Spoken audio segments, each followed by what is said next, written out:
I pledge allegiance to the flag of the United States of America and to the republic for which it stands, one nation, under God, indivisible, with liberty and justice for all. God bless America.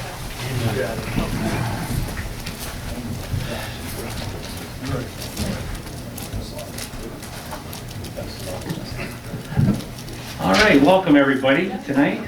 Thanks for being here. Hope you had a good 4th of July celebration of America, and appreciate, I know a lot of people, families have been out of town and away, and safe travels, and thank you for participating. Make sure all your mics are on, folks, so they can hear you. So tonight we have the roll call. Everyone is present tonight. We have the approval of the agenda. Any additions or deletions at this time? If not, they stand as presented.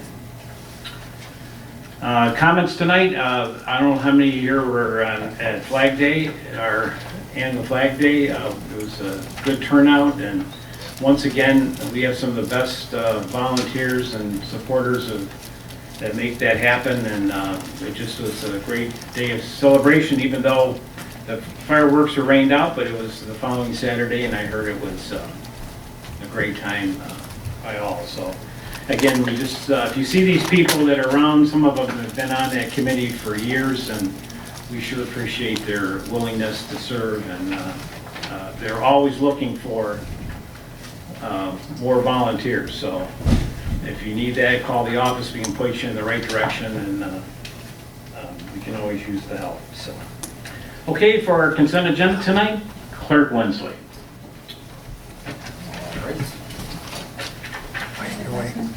We have the minutes of June 11th, 2024 regular meeting of the Board of Trustees. I do have one correction on the fire truck motion from last month.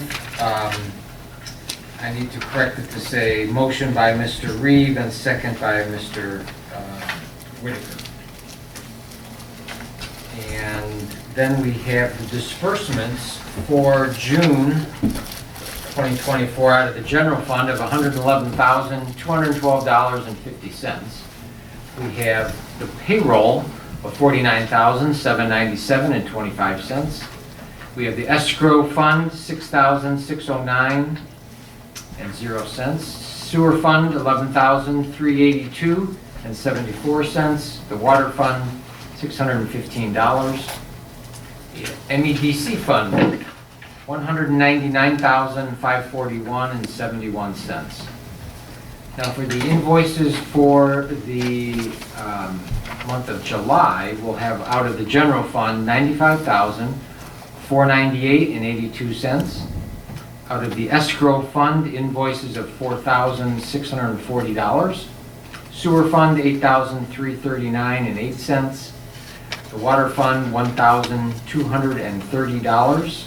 And lastly, the MEDC fund invoices for $199,541.71. So do we have a second on all these? I'll second it. Okay, John seconds it. Any questions? Any corrections? Just a quick question, Mr. Supervisor. The invoice for July for the MEDC fund, I see it's exactly the same amount as June.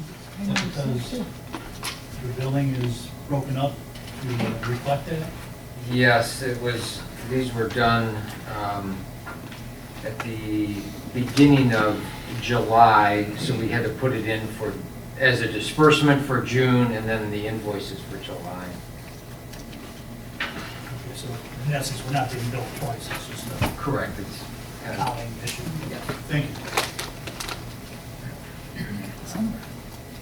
Okay, any other questions on the consent agenda?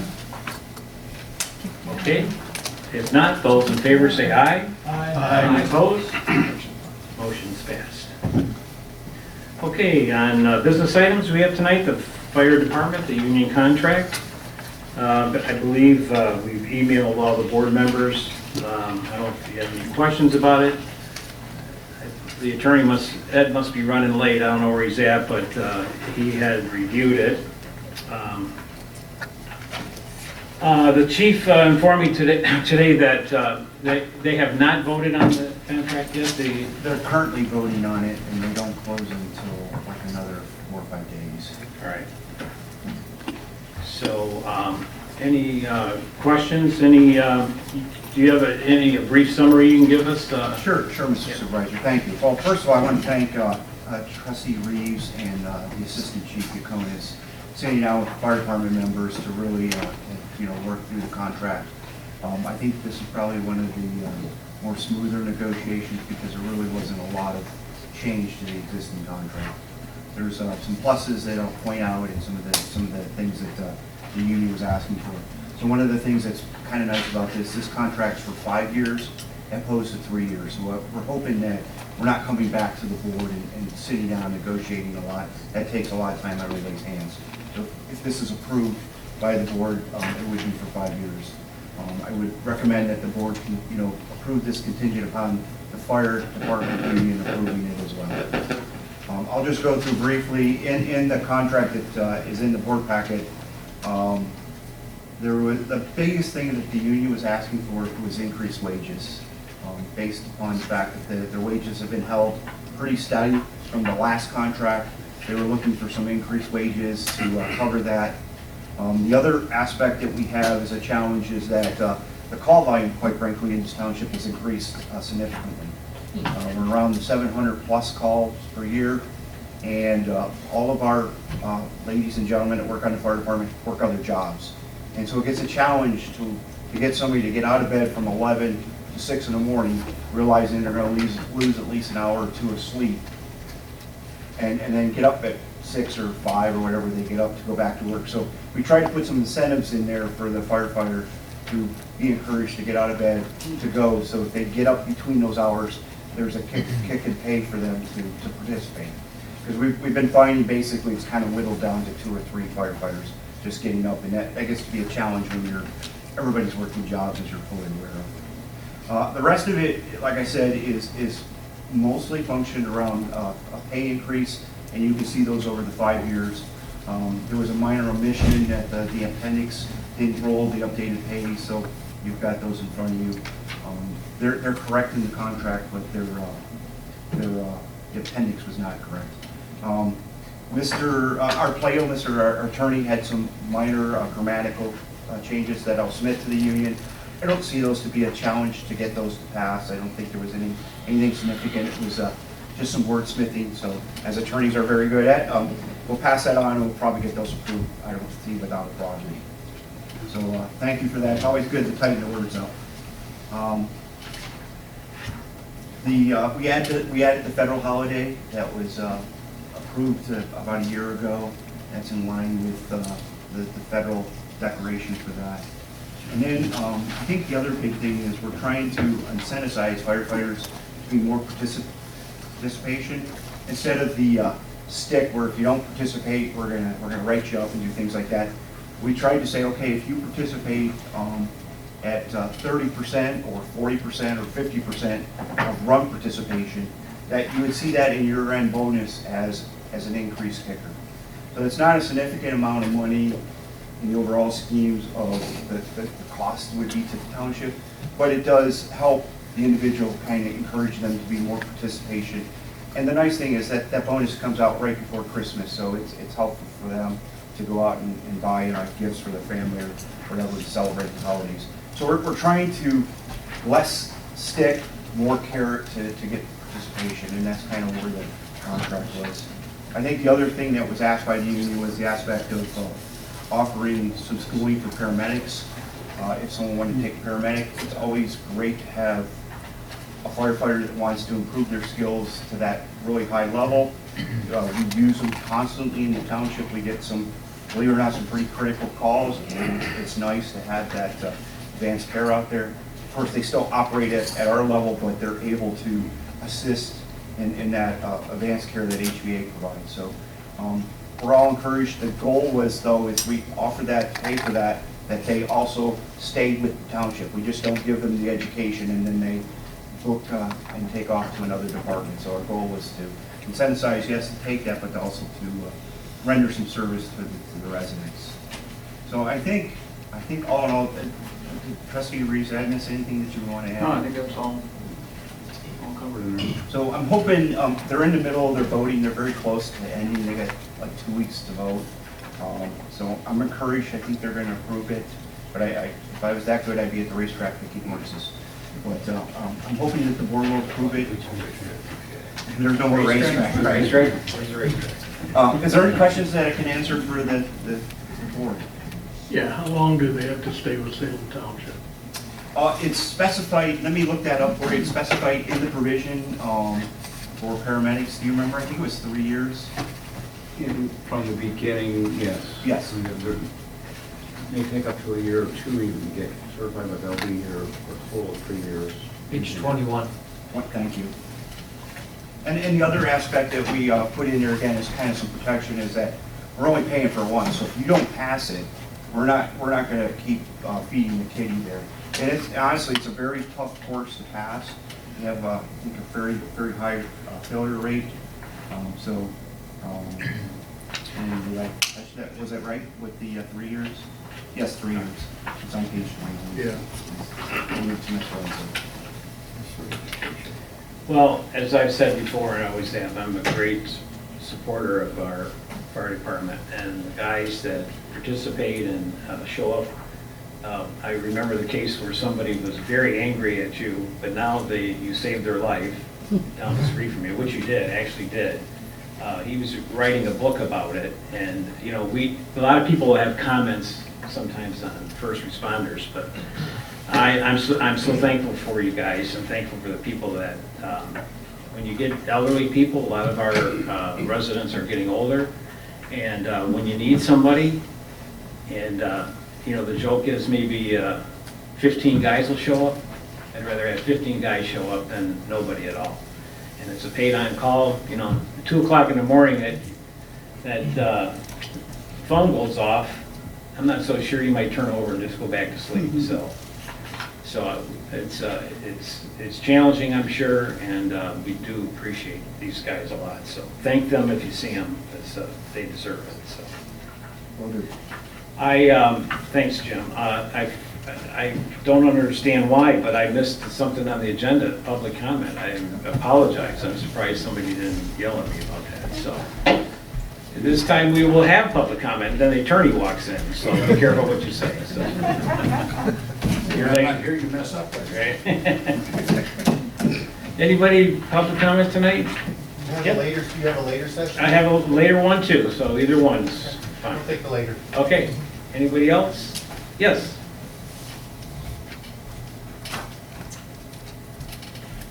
Steve? Hello, everybody. I'm Dee Davey. I'm a Salem Precinct delegate, and I'm here with 2 other fellow Salem Precinct delegates. 2 points of information. Remember to check your address and check by vote, and make sure that only the people who actually live in your house are registered to vote. And if you find that there are other people registered to vote in your property, let Del Wensley know, or you can tick a little box in the program that this link will take you to. Easy peasy. The second thing is, every month, our precinct delegates invite our neighbors to get together in one of our homes, and we get together to get to know one another so that we know who we can trust and rely on if we need help. But also we talk about what's going on locally, what's going on in Michigan, and what's going on in the greater American community. So we talk about hot issues, we talk about fun issues, we offer wine if you like, and snacks and chat. So please join us. The next meeting is July 25th, and it's in my backyard. So please come and join us. There's some little leaflets at the back. Thanks, Steve. Okay, anybody else? Yes, since you presented a couple of meetings ago, I signed a petition regarding the ability to allow 3 locals to evaluate new projects. There was a petition. Oh, Yes. the wind and solar. Right, the Minnesota.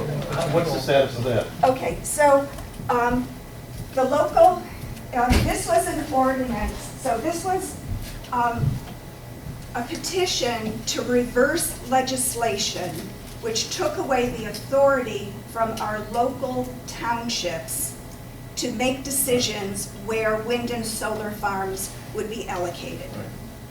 The petition was to reverse that legislation. They needed a certain threshold of signatures by a certain date to get that petition on the 2024 ballot. They fell short of the signatures they needed, but the petition is continuing for the 2026 ballot. So all is not lost, there's still hope to get that reversed. How close?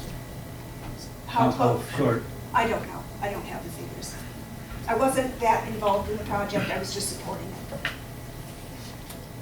When I supported you, I signed a petition, so. Thank you very much. If everybody else would, maybe, I think Yeah. it's important that local people understand the area they live in and the ability to decide, is this a good thing, is it not a good thing? If you take it out of that and you get back into the state's hands, they can decide, they may not be sensitive to certain issues, that's all. If I could make a comment during the public comment, but we have a situation right now that we're going to be dealing with, the planning commission is, and I was at the last planning commission meeting, and it's about battery storage. So the proposal is, this is facility is, that they're proposing is Voorhees and Joy Road area? Tower, I should say, Tower. And it's not good. It's just, we have some subdivisions there. That kind of stuff needs to be in more of the industrial district, general commercial district.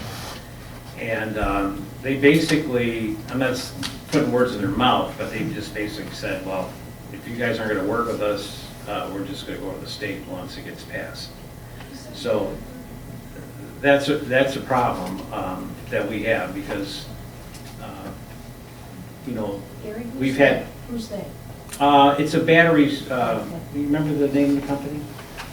It's just the battery. Is it owned by a foreign nation by chance? No. What does the project entail, Jerry? Well, it's basically storing batteries, battery storage for, there's a plant there that's right at, by a tower in Joy Road. And they're gonna lease that property from the people that own it. It would be like a storage container where they put these in. The problem is What that. kind of batteries, if you don't mind me asking? Bruce, you know They more haven't of it. revealed the technology for the batteries, but it is large C-type containers. Are these lithium-based batteries? I can only guess that they may be, because most of it's lithium, it's either lithium iron, phosphate, or there's multiple styles of lithium batteries. But they are not revealing the technology of the battery storage. They're just revealing the fact that they're pre-containered batteries that will be stored on the property, and as they deplete, they will add more containers with batteries in them. So they will be basically storage containers on this acreage, feeding that power station. So Yeah. they're basically buying up the power in the low demand and selling it back in the higher demand periods where they can make a couple bucks. That's definitely lithium-based. Bonnie, Jit? Yes, these things they were also supposed to be something to do with being able to make solar power to charge their batteries. But we discovered through the planning commission meetings that I've been to, that this will not help us in any way. There is no way that this can get through to us if we have a storm or a power outage. There is no way that this can do anything except a private company is making money on this. They're selling back when they need more power, and the Edison is paying them. They do look like, the pictures they had do look like sea containers, and we can't put sea containers in our yard because we have too much restriction on them.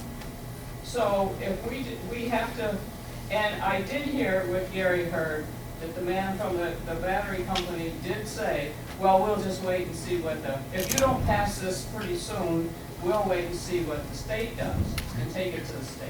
So we don't really have a whole lot of choices, but it's not going to be a great thing. It's going to be a factory sitting in the middle of a farm field. And it should be out of there, and there's all sorts of high power, high tension wires that they say they need to get this electric to sell it back. There's all sorts of them up here in the industrial area. So they're just trying to make it easy on them, and they're not helping us at all with anything. So we instructed, that we're gonna have a phone conversation with our attorney and stuff, but instructed our planner to create an ordinance so that it's in place. So if the state takes it over, so they'll do whatever they can do, but we certainly will try to tie it up as much as we can, because it's something, I worry about the danger of it, because there's the unknown fact of these, the fire rate, how they put them on. I mean, we have enough problems with, electric cars and the garages catching on fire, how you put them out, and it's just, technology isn't there a lot, and we just don't want to have people in danger. We do have a couple one subdivision right around there, which would be a real concern. And if there's one, Isn't there a zoning issue with that? Yes, isn't there a zoning issue? Well, that's why- that's the whole point. The state is taking away the zoning. We do not, the state is basically saying in that one legislation in Section 8 or something that they're gonna take away local zoning authority to cite where the solar, wind, and battery storage is gonna be. Again, the rationale is we're getting a lot of pushback from individual townships not allowing this stuff to go in, so they're saying, well, we have a certain energy goal to meet, so we're gonna just tell you where we're gonna put it. How are the batteries being charged? Are they being charged off hours from Edison lines? I don't even know that. Theoretically, they're using the DT power station to charge the batteries during the lower times of day, and they're probably gonna discharge them in that 3 to 7 range where they get more money from power. So they have their own converters on site that they tap off the Edison lines to charge the batteries on Well, that's probably, downtime, and then they, yeah, well, that's part of that whole container, the whole. storage facility is what it is. Yeah, it's a storage facility, and it's, Do you have any idea how many megawatts? I think it was 50 megawatts. 50?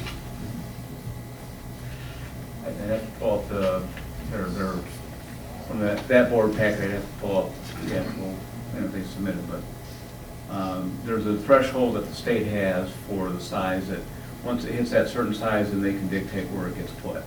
And they're at that threshold, if not, we'll, expect to be higher than that. Does DTE have anything to say about that? Do they have to take this power back from these guys? In a downtime, this guy offers them electricity, do they have to take it legally? I mean, people don't have to lease them the property either. I mean, it's, but it's what's before us, we gotta. What about safety certification? This is some serious power you're talking about here. Yeah. If this stuff lights up, There's some issues that we're concerned about. First of all, we're all on well. The entire township as of right now is on well, so anything that gets into the soils is all of our. it's all bad. Now we've got, what I've just heard recently, and Jim, help me out here a little bit, but just the smoke from the fireworks, the heavy metals and stuff from the fireworks is considered hazardous. Yeah. Can you imagine with one of those, and then the wind or the air will take it, what direction? They're only a few hundred feet away from a subdivision of homes. So even the farthest home is maybe 1,000 feet away from where the battery storage is gonna be. So, a little bit of wind can carry that. Can of worms. Yeah. In that area, it certainly is a lot more option for risk there for more people, not to mention the property values. That we don't even cover the property values in that equation. We're talking about just safety, health, and welfare. But that's why we need an ordinance to get this in place, get this documented, just so that people know this is where we stand, and at least if we have to go to court on it, whatever, but it's something that we need in place to have in place, so we'll be working on that. So, Can the ordinance also include vapor barriers and screenings and all that kind of, Yeah, I mean, if we're forced to do it, we should have, We can put anything in there, so it's on the ordinance. But we should get more information, I have some information, but planner will get together and the planning commission and our attorney and get some. because you know how like, the landfill's required to put certain things under the landfill to keep things from going down. You would think that they would also be required to put that kind of vapor barriers down below the foundations of these things. Well, supposedly the state is going to regulate this, you know, this legislation goes through. It's going to be similar. Turn your mic Oh, sorry. It's going to be, it'll be similar to how the state has treated sand and gravel mining. You know, they've taken away local control. There are a few things you can do to impose conditions on, but they're very limited. And it's going, I think it's going to be the same thing with this. Most of the local control will be taken away and given to the state, and there'll be some qualifications and requirements they can put on it, but they'll be fairly minimal, unfortunately. Okay, so we're still in public comment, sorry about that, but I just said, yes. My name's Ralph McCumber, I live on Napier Road. So, I got a question about the new signs that were put up for the trucks. So, it's hard enough now to keep the trucks off Napier Road between North Territorial and 5 Mile. It's just gonna get worse with the Meyer coming, the lumber yard, and it's 45 miles an hour. I live right by the bridge, which narrows right up. These trucks don't slow down at all. You know, how are we enforcing it? It says ordinance enforced by township. Well, I stopped a couple drivers. I'm like, hey, what are you doing on the road? This is a non-truck route. They said, well, we're confused by the new signs.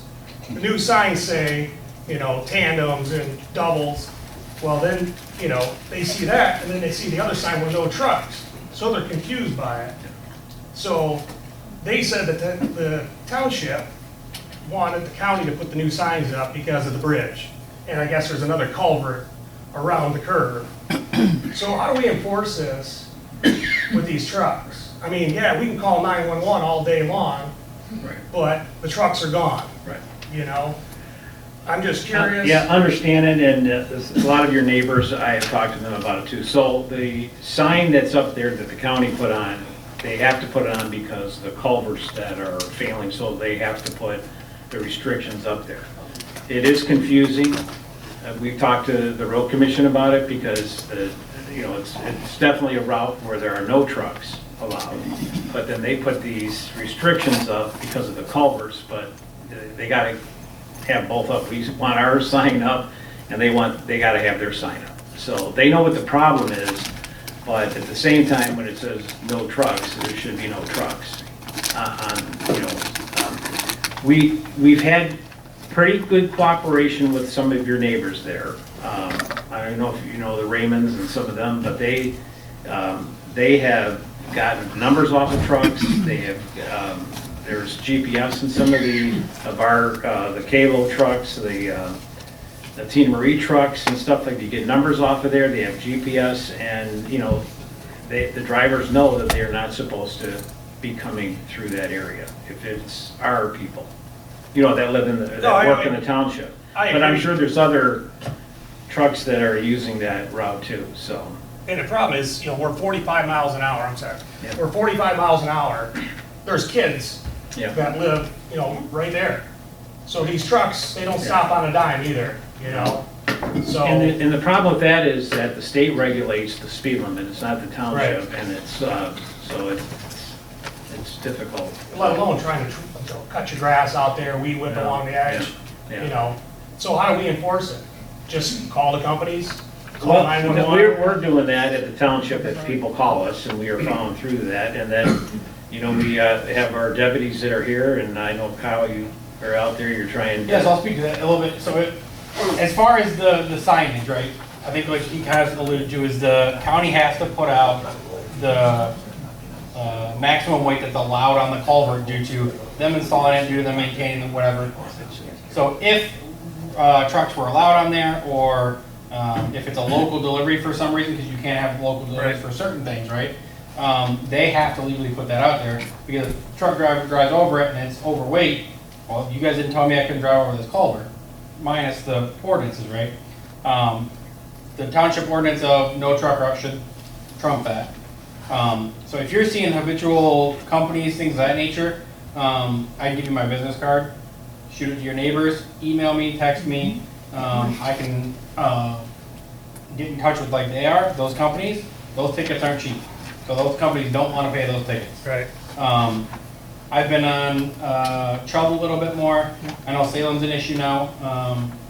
So I'll swing over to Napier as well, try to get, and if there's a specific time frame, usually they're coming at the end of the day to offload or whatever, try to keep an eye on it, shoot me a message or whatever, and try to focus on that area a little bit more, and then start hammering the companies too, because usually once you get 1 or 2 stops in, even without infractions or citations, the word passes quick, and they're like, I don't want to be the guy to go tell my boss that I got a hefty fine for him coming. So, I'll give you my card with you. Thank you. Thanks, Kyle. Yes. We can also let you know that I talked to the commander from the Michigan State Police Post last week. He's going to have a motor carrier over here for about 30 days. So that makes perfect. So you're on Napier between where? 5 and North Territorial. I'm right by the bridge. So I'll call him in the morning and have him send the motor carrier over there. What time? It's all during the day, it just depends if I get that. I mean, it's gotten worse, so, and it's not just our neighbors, like, that are around us driving down the road. I live in Territorial in Napier, Yeah. so I know. So, I was just there today, and it's scary. Yeah. When you get a big truck. It's getting interesting. Yeah. all right, thank you. Okay, anyone else? You know what, just what Kyle said, it worked like a gem on Chubb Road. Once a couple of tickets went out, Patrick and Kyle and Patrick before him, you could see the truck traffic just subside. It was the easiest answer, like you said, as soon as, word got around fast, just like you said. It was like magic, so I hope it works for you. You call or dawn. Right. So we gotta be there when we can, so. All right, thank you. We also are putting cameras up by the state police, by that house too, to help with the trucks that are sneaking through here. Occasionally they do. And if it's local business, it's on Chubb Road, so we're able to show them a picture of it and let them know that we're just got to start enforcing it more, so. But we appreciate you letting us know, because if we don't know, and the other thing is, like, I got a call today on one of the trucks, and you got to realize this too, when people, on 7 Mile, there's subdivision, there's 3 houses going in there. Well, they ordered 9 loads of material. Well, they have to drive through Salem to get to there. So as long as their paperwork says that they have a delivery in Salem, they're allowed to use these roads that were, that says that they can't, so. And they're pretty good about it. They will call the township and let us know that, their trucks are gonna be coming through because they got loads going to certain areas, so. Most of the guys doing this aren't local guys. Yeah. I've been watching. Yeah. They're not local. Well, today was a local guy, so. Okay. Yeah. So, anyway, all right, any other public comment? All right, good discussion. Okay, moving on down, you want to make a motion on the fire department to Yes. approve the contract with the approval of their vote, I guess. You need to add that in there.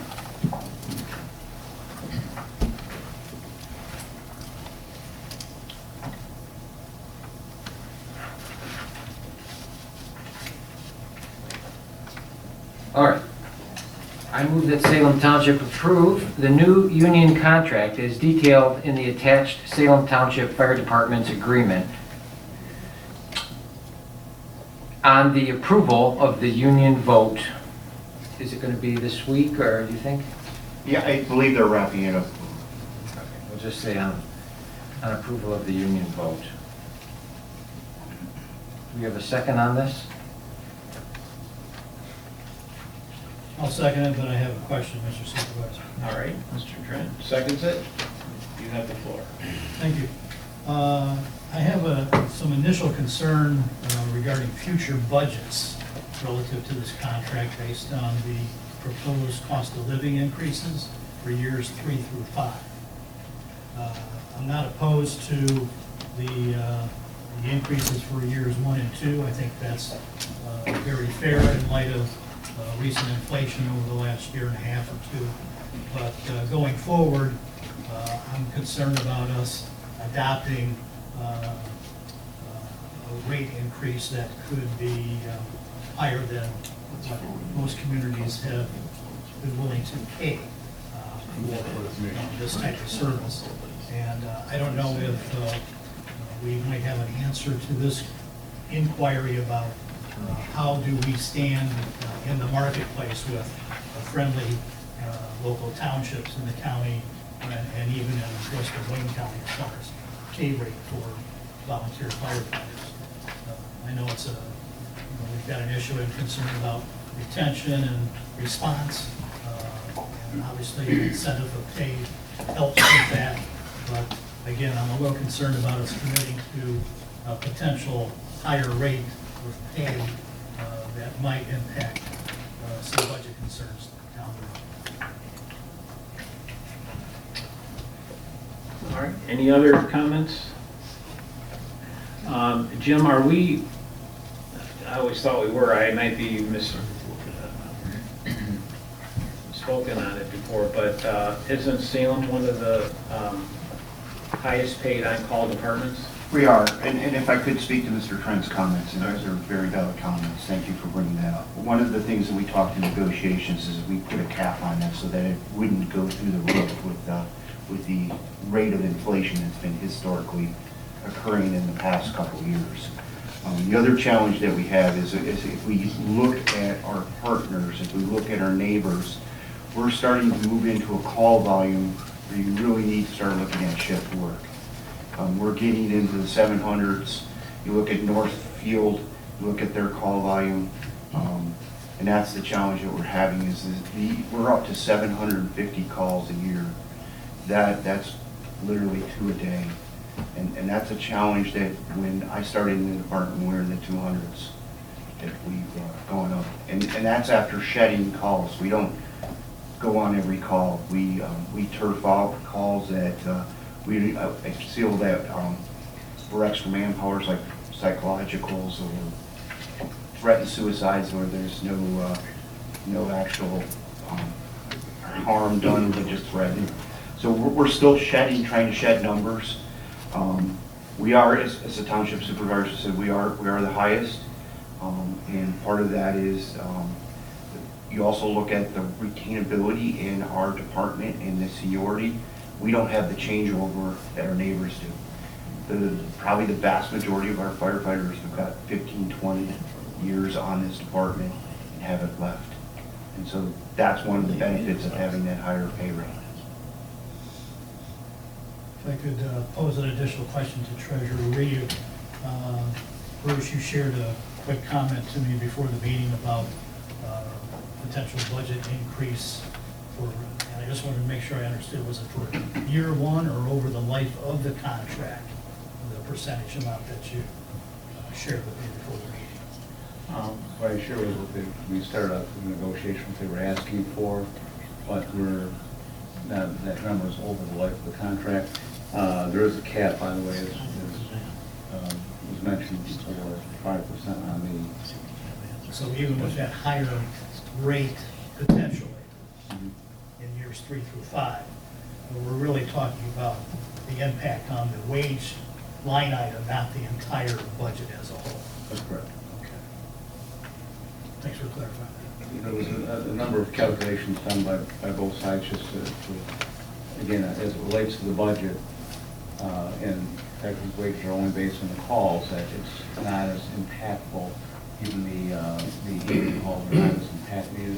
It sounds like it could be impactful, but it's not a large number because we look at a number of alternatives for the nighttime calls instead of doing a different pay rate for nighttime calls. We look at just doing a fixed number for committing to be on call, and that fixed number actually would cost us as much as if we use the call volumes we have currently paying the rates to be adjusted. So we looked at multiple ways and came up with what we thought would be the best to get what we want to achieve is more call response in the evening hours, or the overnight hours, I should say.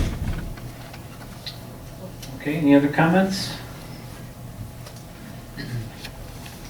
All right, we have a motion on the table. We have a second by Mr. Trent, is that true? Yes. No other questions? You want to take a roll call vote on this, or? Yes. All right. All right. We'll start with Daniel. Yes. DeLuca. Yes. McLaughlin. Yes. Reed. Yes. Trent. Bear with me for 10 seconds, please. Yeah.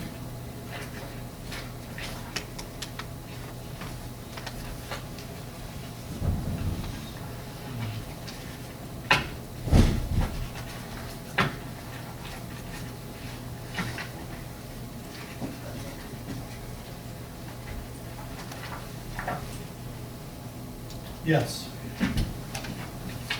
That was more than 10 seconds. All right. Wensley, yes, and Whitaker? Yes. All right.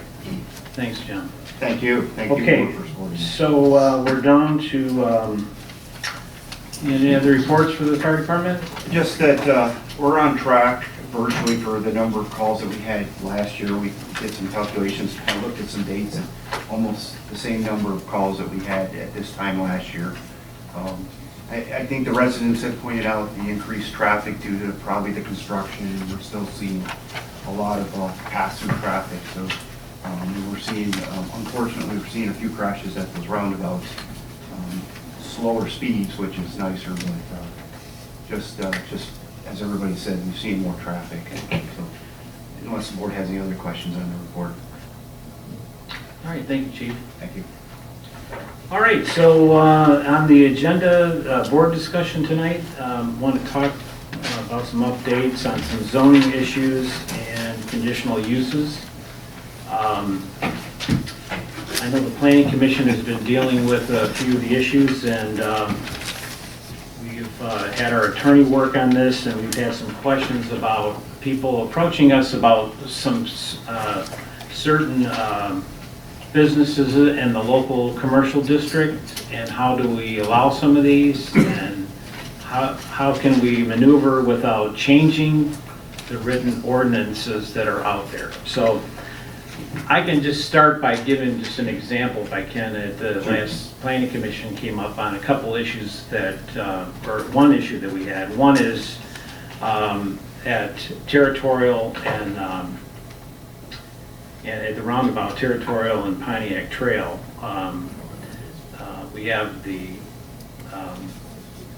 Mike's Edis Market and stuff that has been sold, and the new owners have come in and have asked for a drive-through. It's going to be a new building, it's going to be a smaller building, it's going to be a nicer building. It should dress up that corner, make it look nicer, and the proposal by them is to allow a drive-through. So, you know, when you look at it and you look at what they're going to build there, in my mind, I'm just one person looking at it, I'm thinking, you know, why wouldn't we work with them to allow something like that that would enhance their business there if it works? And then we also have the, can't even remember the name of it, sorry. The Enchanted Oven over there, which they did have a drive-through there during COVID or whatever. So, you know, how can we work with people who are businesses in our area to look at it and allow certain things, but not change what the ordinance says? Because our ordinance says that in the local commercial district, there are no drive-throughs allowed. And the problem is if you end up changing it, the wording in it, then it opens up with all the local commercial district there, allow all drive-throughs, and it invites everything that can come in. So I had brought up to our attorney about conditional zoning. A lot of communities allow conditional zonings, There was an incident here before where they didn't allow conditional zoning, and, but the state statute reads that it is allowed, and if we follow that guidelines, where the planning commission, the board of trustees can have a say-so what can go there and what cannot go there, without changing the wording and allow conditional zoning. Another piece of property that came up was, I always get the name wrong, but it's on Pontiac Trail. It's an old dilapidated building. This was the old engine, was it engine repair? What was it called? Was it McLaren's? So that piece of property, the old building, I believe it's 4 acres there. I mean, it looks, if you go by there, it's really an eyesore. So there's a resident who lives in Salem. He has a business in South Lyon that he wants to expand. The plans that he brought in here is just the country look of it. I believe I sent some pictures to some of the board members, whatever. But this is something that there are certain things in there that the local commercial district doesn't allow. But if the planning commission has a way of working with them to build this beautiful building, how do we address that without changing the ordinance? So a lot of communities do it, and I just think that we should look into this. Ed, I asked you to look into it. I know you may have some comments on it to help us with this. If I may, Mr. Supervisor. Back in 2006, the state legislature adopted parts of the Michigan Zoning Enabling Act, and that act specifically allowed for conditional rezoning. In Salem, we have believed that there might have been a prohibition against conditional rezoning, because we found a draft ordinance that seemed to state just that it was prohibited. Upon doing some further research, though, it looks as if that proposed ordinance was never adopted, which means at this point we're back to the state allowing conditional rezoning. It would be obviously best for the township to have an ordinance that would allow, a landowner to know the steps they have to go through to obtain conditional rezoning of a particular parcel of property. So at the supervisor's request, I drafted that, but that has to go through the process of the planning commission and the planner before it comes back to this board. In the meantime, even without that any new ordinance on the books, the property owner could proceed if the township permits them under the state ordinance, which allows, as I said, conditional rezoning. The only problem with the state statute is it's kind of vague, so we would have to lay out for them the steps that they need to proceed. But it is a way, basically conditional rezoning is a situation where an owner of property can come to the township and voluntarily in writing ask the township to approve certain use and development of a property as a condition of rezoning the property, that one parcel of property. And then if that land isn't developed and isn't done as was promised by the property owner, the land automatically, after 18 months, reverts back to the original zoning of the property. So the zoning is done for that parcel, the rezoning is done for that parcel, with the understanding certain conditions are going to be met. And again, if those conditions aren't met within a certain time frame, then the rezoning goes away, the property reverts back to what it was originally zoned. So if I'm understanding right, the planning commission can put restrictions on anything they want to put on this that they're proposing to come to have there. I mean, as far as square footage wise,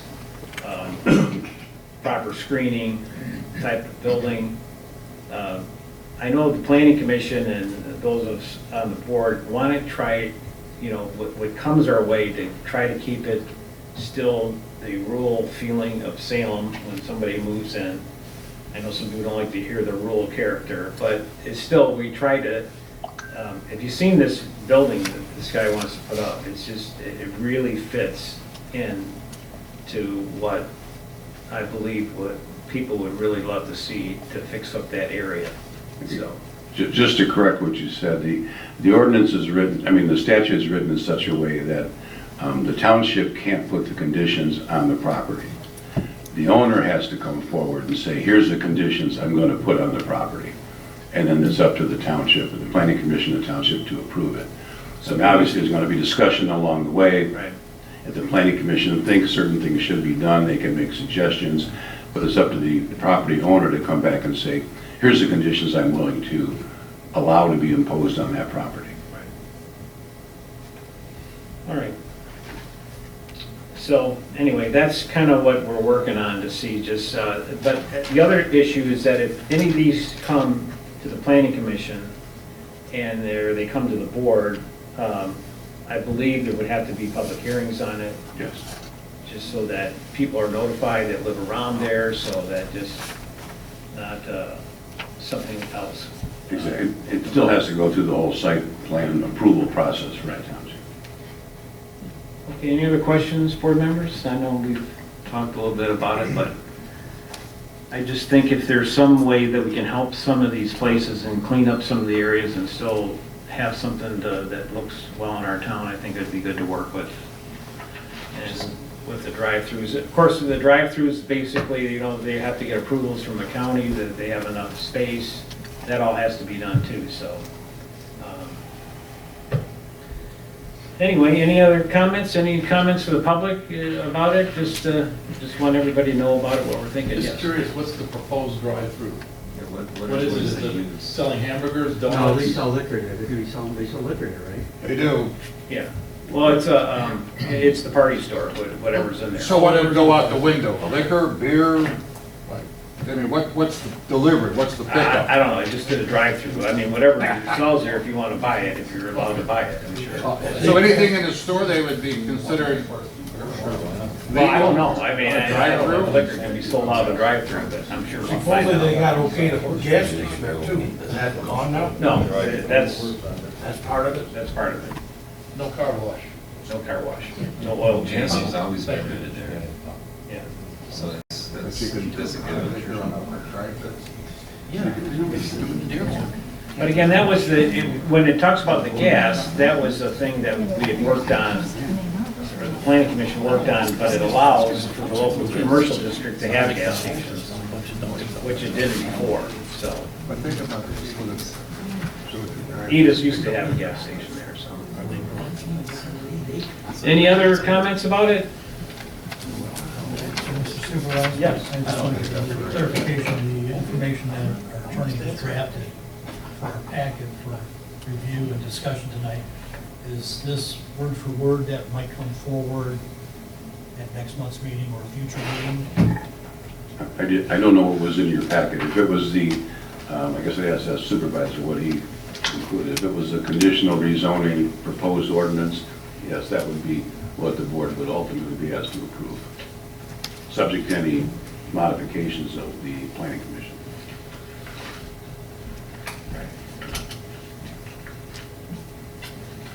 Okay, any other questions? All right, what else do we want to talk about? The USD, no movement, as far as I know, as far as the sewer. I did hear from the engineers that there is no effect from the wastewater treatment plant that would contribute to the flooding or anything along Fellows Creek. That's was determined by the engineers. Haven't seen that in the report yet, but we did hear about that. Alternative routes for that sewer? No other movement on the alternative routes? So we're still waiting for the state, for a permit, if that's gonna happen or not, so, but we haven't heard anything unless you've heard something. No, I haven't heard a thing. Can you restate that again? You're saying that the discharge will not contribute to any downstream flooding? Right. I mean, again, we gotta remember this wastewater treatment plant that they were talking about is gonna be, it's gotta be close to $30 million. Can we name it after High C? That's up to our attorney, that's his friend, so. I think it's called Isaacs Folly sounds good. That's a good idea. I second that. But, you know, as we've said before, Salem Township does not want a wastewater treatment plant over there. So we gotta do what we gotta do to figure out how to get a line eventually. How will we get there? Has anybody approached you from Superior or Plymouth? Have Well, they said they were Superior's gonna gonna do- know, but again, it doesn't mean that they can't reissue it again. The state is looking at it, the state thinks it's the right thing to have a main line going to Ypsilanti, so. I thought they were supposed to get with you, Gary, to talk about how we're gonna do this. and- Yeah, so Canton's has been working with us, trying to find a route, doesn't, you know, so right now they're just waiting to see what they're gonna do with this permit, but meanwhile, the state is, or the Eagle is trying to maybe talk again with Superior to figure out if there's a way to do it. There's a new election there. The supervisor isn't running for supervisor, he's running as a trustee now. So they might want to approach that again, and of course, we're willing to talk with them wherever we have to. But, I mean, that's the sure way, but we might have to find a different way. But we don't want a wastewater treatment plant. So, yes. So GLWA brought the water, why don't we tie into GLWA sewer? So we can't get to it from there. They do have that water main there that, for the booster station that's there, that will be able to hook up. So we do have a contract with Great Lakes Water Authority, but there's no sewer that's available. It'd be really hard to get to it. It's been so long since we looked at it again, but they just would cost outrageous to get to it. But it's not in that area where the water's at, where the water is. Has there been any movement by Plymouth Township, other than saying no, no, no? No, yeah, it's just the same. So they're kind of waiting to see what the state's gonna do. But again, if we find a different route, at that point, the main thing they're focusing on is trying to convince Superior Township. That's the thing, because the engineering's been done for that, and that's their main focus right now. What about Shostak? Are they doing anything to Well, yeah, I'm sure they are. So persuade Superior Township? Yeah, so they wanted to know how much money we have left. So we have $6.5 million in the bank, right, for grant money, and there's another $7.5 million that we haven't got yet from the state. So they might be looking for more. More state grants? I'm just saying they just wanted to know how much was left. I mean, there's other things that we have to think about too, and that is the gas and electric, because that's part of the utilities over there. So there was a meeting with the engineers, and they threw out the gas. The gas was like a price tag of $40 million. So, I mean, but seeing how the owners, including Shostak, haven't raised a nickel, I mean, they don't want to do that. yeah, well, you know, I mean, everyone has an opinion about Shostak, and I understand that, but at the same time, they have, I would say it's well over, again, not that it's that much, but it's over $1 million that they have put into, you know, the planners and attorneys and everything that, since this, probably more than that, but all the reviews, their final site plans, I mean, they're still putting money into it, but again. I mean, but obviously the sewer line makes more sense for them to make more money. Yeah, well, they want a sewer line, Yeah. too. They don't So I want mean, they should be putting pressure on somebody. Yeah. Well, I'm sure they are. So they're doing everything, so. We're just kind of riding the wave, and it's not, you know, as we've said, it's not like Salem Township needs this, and it's like, yeah, I think a lot of people say, hey, it's fine just the way it is, you know, and, you know, so I don't want to get in trouble by saying, well, you don't want anything. That's not the case. The case is that in the master plan, it was written that this is going to be our urban services district, And we need to figure it out, we need to cooperate, we don't want to say no, we just want to say, we just want it done right, and we want the right thing there. And that's what we have to insist on.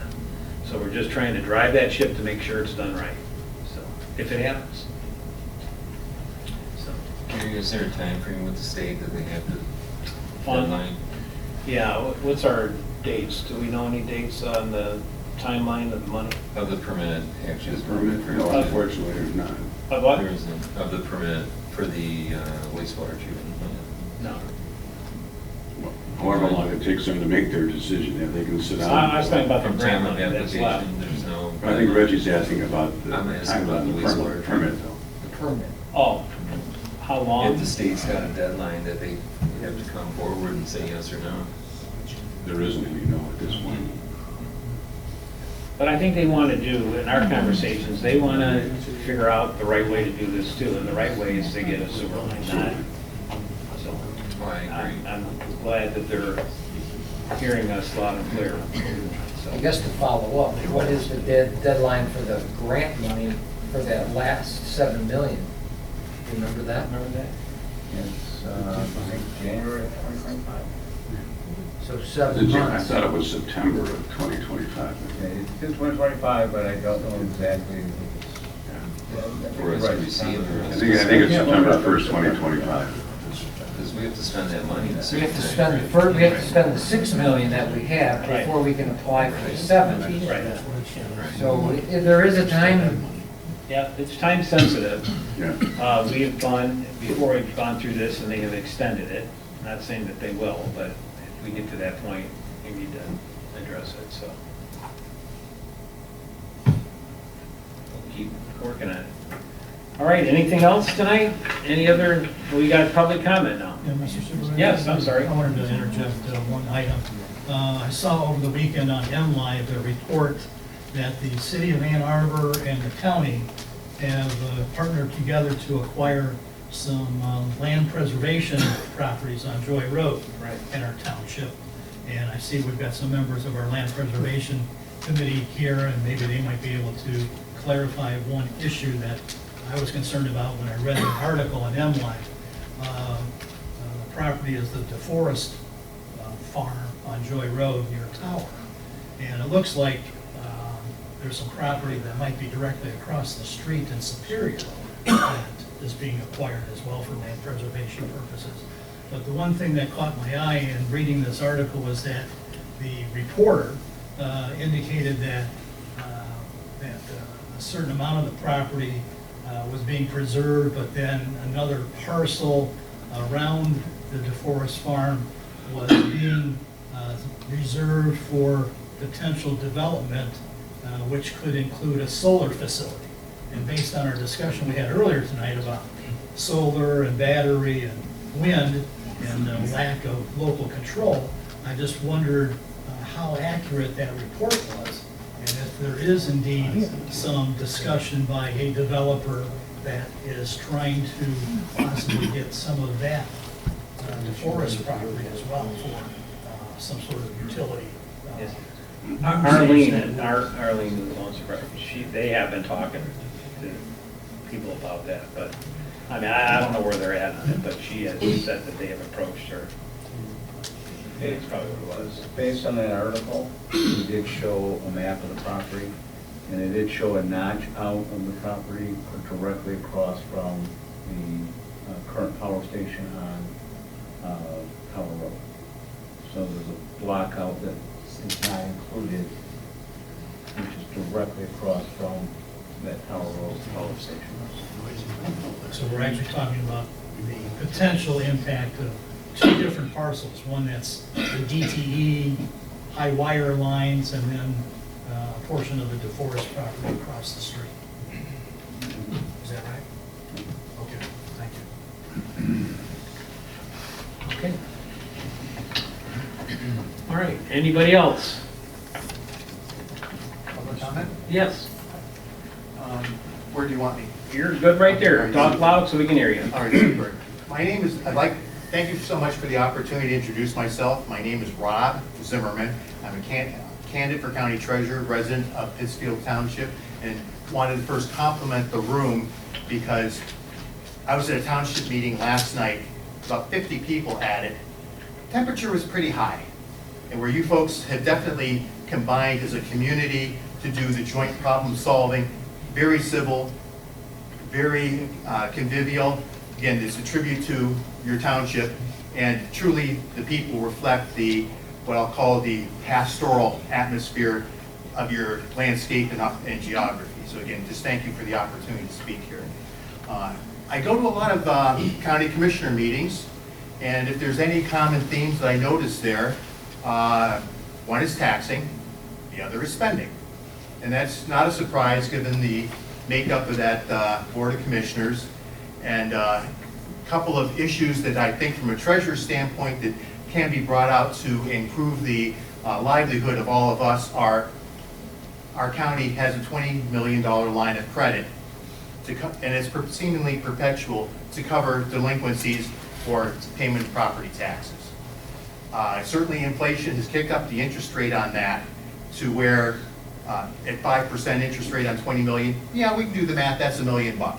Is there a way to cut that back by perhaps relooking so many of our cash management approaches and how we manage our financial service providers so that they're not taking a little bit too much spread on this side and a little bit too much spread on that side? Can we collaborate amongst our cities and townships and be able to combine our efforts to lower our costs and increase our revenues?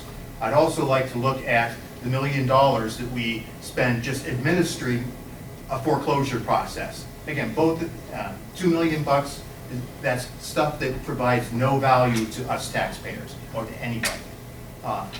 Way of getting ahead of the foreclosure process is somebody's delinquent, we find out why, we make certain that our every effort is put together to have our properties when they start to look like they may become vacant, of trying to line people up to be able to take that, because you're not just impacting that tax bill, you're impacting the valuation of the whole entire neighborhood. I look to manage from the value of looking at Main Street, Michigan as something that we all need to preserve and advance, and that's vital to what we do. My background is in financial management. I have 35 years of working in controllership for private companies, and also CFO experience for a steel processor, distributor, and stamper for 17 of those years. My background is I have a CPA certificate, MBA in finance and accounting from Northwestern, and again, bring a problem-solving orientation, collaborative, and try to move our entire team forward here. Again, just thank you for your time and invite your questions, and I'll hang out as long as anybody wants to question me. Thank you so much. Thank you for your presentation. So your proposed new model for dealing with this, how much will that cost and how much will that save? There's $1 million that can be saved on each one. So looking at this process of foreclosure. Correct. Is that going to be more elaborate than what exists now? Is it going to be more costly to do that, or is it a wash, or are you I'd like to think we can get ahead of it in terms of that, and again, not only benefits just in terms of the not having the cost that we have of administrating a foreclosure process, which again, there's $1 million there. What can we do from the upside of raising, ensuring that our values are as high as possible and that we don't have property values go down because there's vacancies or a foreclosure process? It doesn't, again, it'll take down, it will back down the neighborhood. We want to keep the taxable values as strong as we can. So that way we won't be losing tax revenues that we otherwise might, should adjacent properties not be as valuable as they were considered before. So your process and model that you propose will save that money, is what you're saying. Exactly. I'm looking at it as a pure savings here. There should be minimal incremental cost. And I'd like to think here there's other things that we can look at that I've heard have a 10-to-1 benefit in terms of where can we provide better financial education for our younger people and those that are looking at getting into homes, so that they know what's ahead of them and don't overextend themselves, particularly in times like this where, again, let's face it, we're looking at a bubble. And one last question. What are your thoughts about transparency of what you're doing, the proposal, and your position? Okay. I have no issue. putting out a report of where our efforts have been and what where we've benefited and what lessons we learned the hard way. Again, and transparency means so much to different people, but so again, What's a simple thing? You tell the truth. I agree. And this I is what agree. we're doing, period. I agree, it's a simple word, but it's, I just want to make certain that you're, That's what I'm saying. again, That's what fair I'm- enough. I just want to make certain what, I'm answering your question in the manner that you're addressing it, so thank you. Any other topics of Any other questions, any other comments? Gotcha. I just Yes. was wondering, we haven't heard an update on the landfill lately, outside going. Anything? Landfill? Dave, got any comments back there? Oh, I didn't even see you back there, Dave. He's the general manager over there. Speak up, he just got No, back on a just, flight from Florida. It's hotter there than it is here. Oh, we just kind of working away right now. We're working heavy on the aesthetic parts of the landfill. The gas plant's performing not 100% where we'd like it to be. There's a little more downtime, working through some bugs in the gas plant, but that continues to improve every day. I think we're running the course that I'd like to see it, that we have in the past 3 years, and a lot of good things coming. Right now, we've got the mechanical part of it working real well. We're just really working on the aesthetics to make it look good. We've got a lot of seeding going on. Yeah, you can see a lot of green going on. Yeah, so we're working real hard on it. We're not putting lipstick on the old girl, wanting her to look good. Thank you. Yep. Thanks, Dave. They have been very helpful to residents in our town, and we appreciate all that they do. All right, if there's no other comments, we'll see you all next month, and appreciate you being here tonight. Have a good night. Be safe. You got dry